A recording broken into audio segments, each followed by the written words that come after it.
Yes, mbaniriza akadde kano mwasibye mutya muli mutya mwenamwe n'abafollowing Fad TV ujimbe basa nembagamba nti muli bakabi nnyo kubanga mugiye kumirako gwe subscribing akyamaanyi kiwakula gwe nati naba kubanga subscribing na subscribing onyigene kati ebya Suzan Makula ko sani Pastor Bugingo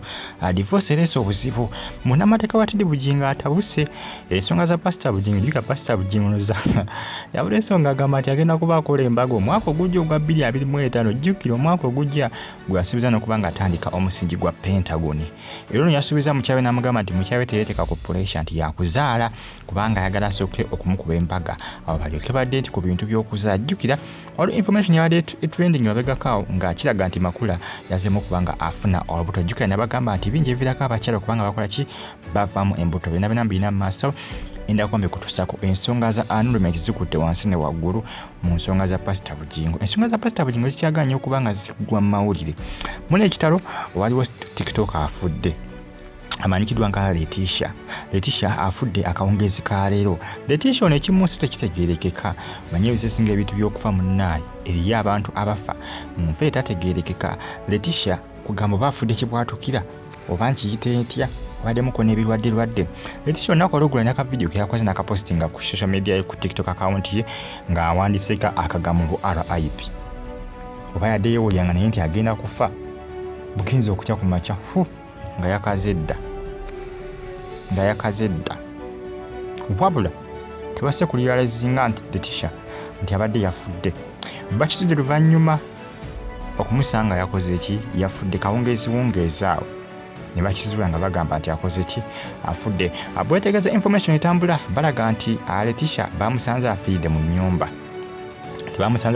nnyumba kubanga ezaawo kubanga nonyeza ku information ewerako information yonna eraga bwetyo Leticia yokuningira mu kifaananyi muna ekitabo nnyo ekya Leticia omu ku abaana ba TikTok abadde successful nnyo ku mukutu ogwa TikTok stay on YouTube platform atosala nga ogifollowinga manye ebisesinga gino emyezi abantu bangi bafa ebibwatukira ate nabagamba nti omuntu okufa teweetaaga kulwala naye oba ng'oli mulamu ng'ekibumba kyo kiramu omutima mulamu ensigo zo nnamu buli kimu n'omutima nga mulamu tolina bulwadde bwonna wadde wofa ate alina ebirwadde bwe bitu nasigalawo gwe omulamu n'ofa ate nga sigamba nti ofudde accident oba nti bakusse bussi naye ng'okutuse bukutuse ate oluusi batwala mu malwaliro ne bajjamu emitima ne bajjamu ensiga nti ziba zikyali nnamu ati Leticia yafudde kiki kibwatukira kiki abasawo bakyeka ebijja omulambo gwa Leticia balabe ekyamusse mwana gwolengera mu kifaananyi munnange kitalo nnyo ekya Leticia naye nga munnange okufa nabagamba nti omuntu teweetaaga kusooka kulwala gwe tosubira nti ogenda kufa ngomaze kulwala ojja kufa ojja kukutuka ne bwena watubadde wadde akasijja bwe kati wadde akasenyiga Leticia abadde mulamu ng'ali kiriya n'okwadi kati tosobola kumanya muntu nti alina ebirwadde muli munda tosobola kumanya naye nkibadde nga example oba oli Leticia ayinza okuba abaddemukko n'ebirwadde naye ng'okufa omuntu weetaaga kuba na birwadde omuntu newookuma otya mu nsi muno ne weewala endwadde era ofa zimbabulidde era ofa sibagamba nti Leticia tiyabaddemu na birwadde kubanga alipoota y'abasawo tennafuluma kubanga omuntu ayinza okuba n'ebirwadde bye ne mutamanya ne mutategeera kisobokera ddala kakati awo siriwo 100% nti Leticia tiyabaddemu na birwadde ninsinyagadde baga example kubagamba nti omuntu n'obanga tolina kiwala ekikuluma ensigo zo nnamu ekibumba kyo kiramu omutima mulamu buli kimu nga kiramu mu system yo ey'omubiri era ofa okufa kwa njawulo baaba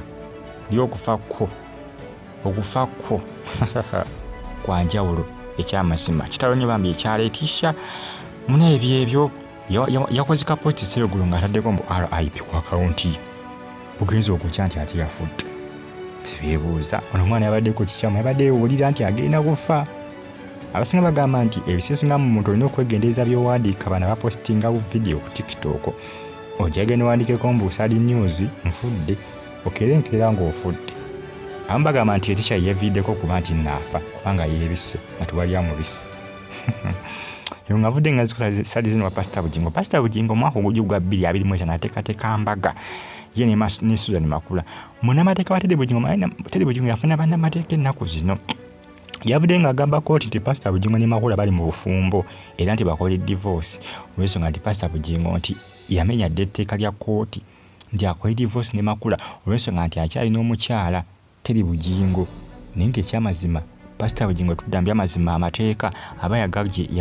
yagajeemera ekyamazima ko Makula ebeddera mukyala we era munamateeka aba ayogedde bw'atyo nze siraba buzibu bonna ekyamazima Pastor Bugingo wa musango guba gumusinga aba yajeemera ekiragiro kya kooti gikolede mu URSB ofuma bukyali obwa Teddy Bugingo ne Pastor Bugingo bukyaliyo mu mpapula muri kolegi ziri kyokka alina omukyalo omulala jjukira ofuma obwa URSB ebiseera ebisinga butambulira ku mateeka tolina kufuna mukyala mulango olwedino gwena temunna kyawagana singa tebakola divorce ne Pastor Bugingo ne Teddy ne Pastor Bugingo awo Pastor Bugingo yandibadde akkirizibwa ono munamateeka wa Teddy agamba nti kooti eragire Pastor Bugingo nti akole divorce ne Suzan Makula Dr. Pastor Bugingo okumanya nga Pastor Bugingo si mwangu ateekateeka n'ambaga naye ng'ajjukira tanakola divorce na mukyalo ono Teddy Bugingo amateeka ga kooti agamba agakoze ki agayisizaamu olugaaju manyi obufumbo bw'amateeka obwo si bwangu bwakwegendereza nnyo era lwoyo nalemezaamu agamba nti agenda fuukula nga Pastor Bugingo nti akola ki akugamba agondera kooti naye agenda kukikola atya kuba yagamba nti Pastor Bugingo ne Makula nti bafumbo era balina okukola divorce oba si kyo nti Pastor Bugingo nti abonerezebwe akangavulwe nti yajeemera ebiragiro bya kooti ebinaggwera ensonga z'abantu bane teziggwa simanya anazidde ensonga zino okusigala mu mawulire ensonga zino Teddy Bugingo ba Pastor Bugingo kubanga Pastor Bugingo yali agala divorce ate Teddy yagigaana ebintu bya annulment mulina kuteeseganya nti divorce ntuusa okugyagala nti ye singa Teddy Bugingo yali alina obulabe bwonna bwatuusa ku Pastor Bugingo nti obanga amukuba ng'amuyisa bubi ewaka awo kooti yaligambe nedda Teddy katukole divorce omusajja ojja muttira awaka twali kiraga nti Teddy yali abonyabonya Pastor Bugingo oba yali amukuba nti yali amutaddeko embali awo kooti weyinza okugiramu nekaka divorce eyo okubeerawo naye tewaliwo kyatuukawo kyonna awo kooti yabiviramu ne bagamba muteese bwe munaateeseganya mujja kudda kati munamateeka agamba nti Pastor Bugingo ne Suzan Makula nti bafumbo kooti ekangavule Pastor Bugingo nti bakole divorce ne Makula olw'ensonga nti Teddy Bugingo obufumbo bwe ne Pastor Bugingo bukyaliyo mu URSB mu mateeka mu kooti akati no gye binaggwera nampulirira ensonga z'abantu baneezo g'amazima kika Pastor Bugingo yeesunga kukola mbaga omwaka ogujja onaawulira ebigenda okuba